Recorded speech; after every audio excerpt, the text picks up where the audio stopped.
안녕하세요. 월요일 피탐성에 나오신 우리 모든 빛의 성도님들을 환영하고 축복합니다. 오늘은 메모리얼 데이인데요. 이 메모리얼 데이는 무엇을 기념하는 날일까요? 이날은 처음에는 미국 남북 전쟁 당시 전사했던 군인들을 추모하기 위해 만들어졌는데 제1차 세계대전 이후에는 전쟁 또는 군사 작전으로 인해서 사망한 모든 전사자들을 추모하는 날로 바뀌어졌다고 합니다. 그래서 이날을 공휴일로 지정하여서 지금 미국이 누리고 있는 이 자유, 이것이 그냥 생겨난 것이 아니고 이를 위해 많은 희생들이 있던 것을 기억하면서 그들을 향한 감사의 마음을 또 전하고 또 기억할 수 있는 날이 되었습니다. 이렇게 보면 그리스도인들에게도 이러한 메모리얼 모멘트가 있어야 할 것 같은데요. 바로 예수님께서 우리를 위해 하신 일들을 기억해야 한다는 것입니다.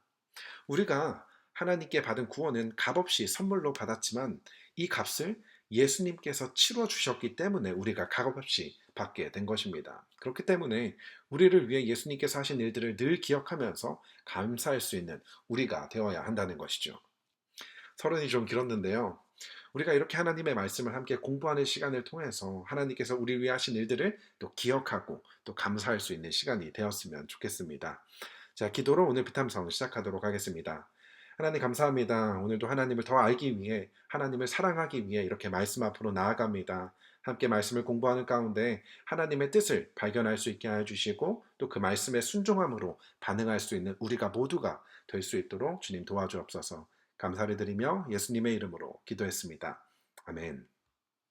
이번 주 저희가 함께 공부할 말씀은 요한 1서의 말씀인데요. 책 제목과 같이 요한 1서의 저자는 요한복음을 기록한 요한입니다.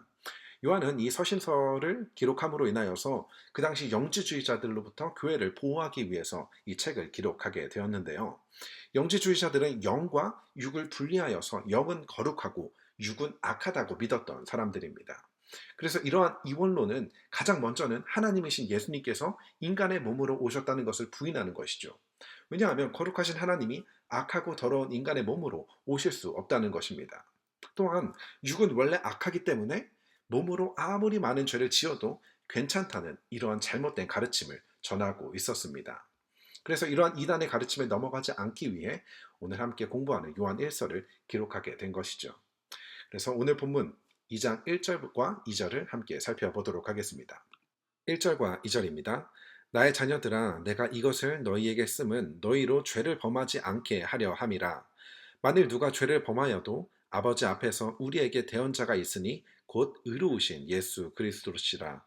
그는 우리 죄를 위한 화목 제물이니 우리만 위할 뿐 아니요 온 세상의 죄를 위하심이라. 아멘. 가장 먼저 요한은 수신자를 향해 자녀들아 라는 표현을 사용하고 있는데요. 요한은 마치 부모가 자녀를 대하듯 사랑의 마음을 가지고 그들이 올바른 길로 가기를 간절한 마음으로 이야기를 하고 있는 것입니다. 그렇게 요한이 부모의 마음으로 전하고 싶었던 이야기는 무엇일까요? 바로 죄를 짓지 말라는 것입니다. 육신은 악하기 때문에 죄를 지어도 상관없다. 영만 거룩하면 된다라는 이러한 영지주의자들의 가르침을 따르지 말라는 것이죠. 그리스도인이라면 거룩하신 하나님과 함께하게 되었기 때문에 죄를 멀리해야 한다는 것입니다. 하지만 예수님을 믿는 우리들, 저만 보더라도 예수님을 믿고 하나님의 말씀을 가르치고 전한다고 하지만 여전히 죄를 짓게 되는 모습을 발견하게 됩니다. 하지만 그런 우리들에게 여전히 존재하는 소망이 무엇이죠? 1절 후반부입니다. 만일 누가 죄를 범하여도 아버지 앞에서 우리에게 대언자가 있으니 곧 의로우신 예수 그리스도시라. 2절이요. 그는 우리 죄를 위한 화목제물이니 우리만 위할 뿐 아니요 온 세상의 죄를 위하심이라. 아멘. 예수님께서는 십자가에 달려 죽으심으로 단번에 우리의 죄를 용서해 주셨습니다. 이것은 이전에 우리가 지었던 죄, 우리가 짓고 있는 죄, 그리고 앞으로 지을 죄 역시도 용서해 주셨다는 것입니다. 그런데 이것을 왜곡한 것이 바로 구원파인데요.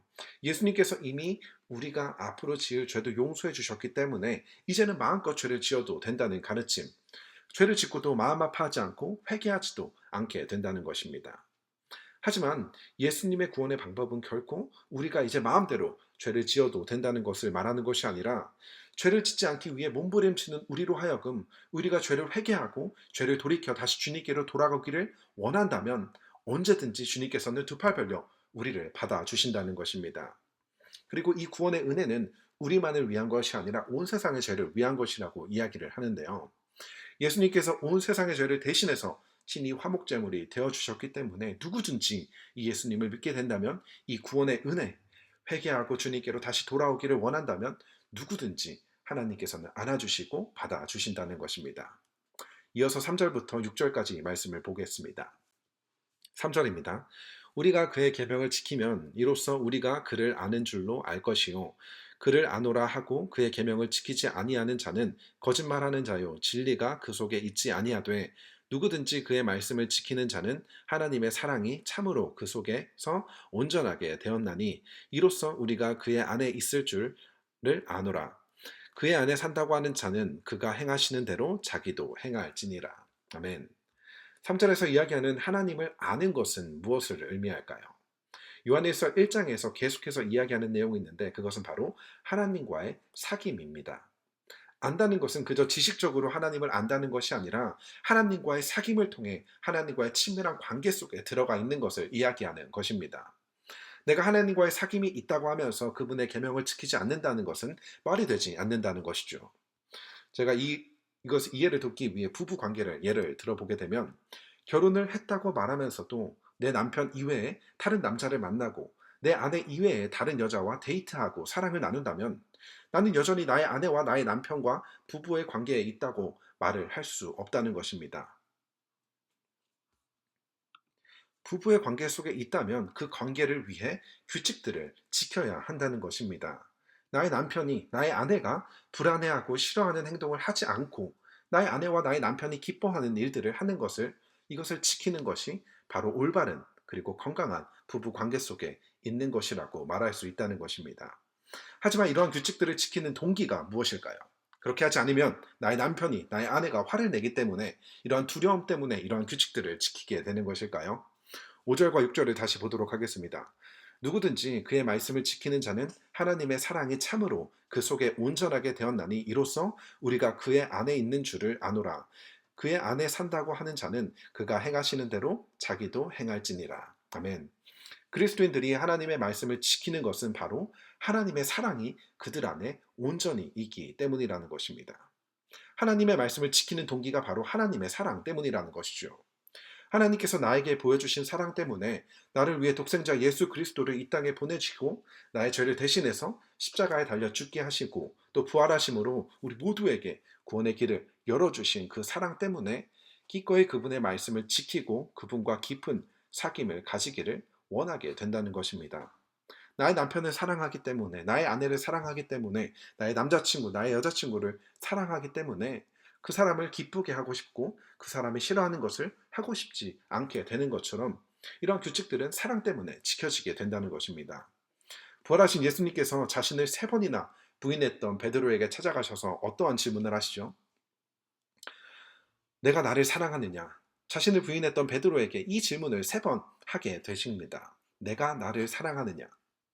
그렇다고 예수님을 사랑한다고 대답했던 베드로에게 예수님께서 이어서 말씀하십니다. 내 어린 양떼를 먹여라. 내 양떼를 쳐라. 내 양떼를 먹여라. 나를 사랑한다면 나의 계명을 지키라는 것입니다. 그 계명이 왜 내 양떼를 먹은 것인지는 이제 내일 이제 그 계명에 대해서 구체적으로 이야기 나누게 되겠지만 하나님을 사랑하게 된다면 하나님을 참으로 하나님의 사랑이 우리 안에 있게 된다면 그분의 계명을 지키게 된다는 것입니다.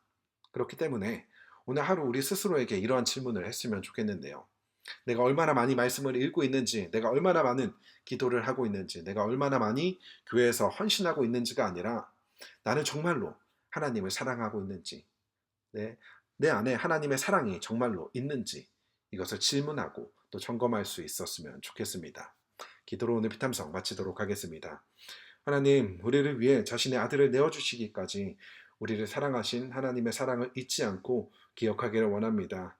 우리가 받은 구원의 은혜를 잊지 않고 그 사랑을 잊지 않고 그 사랑 안에 머물러 기꺼이 하나님의 말씀에 기쁨으로 순종하며 살아갈 수 있는 우리가 되게 하여 주옵소서. 감사를 드리며 예수님의 이름으로 기도했습니다.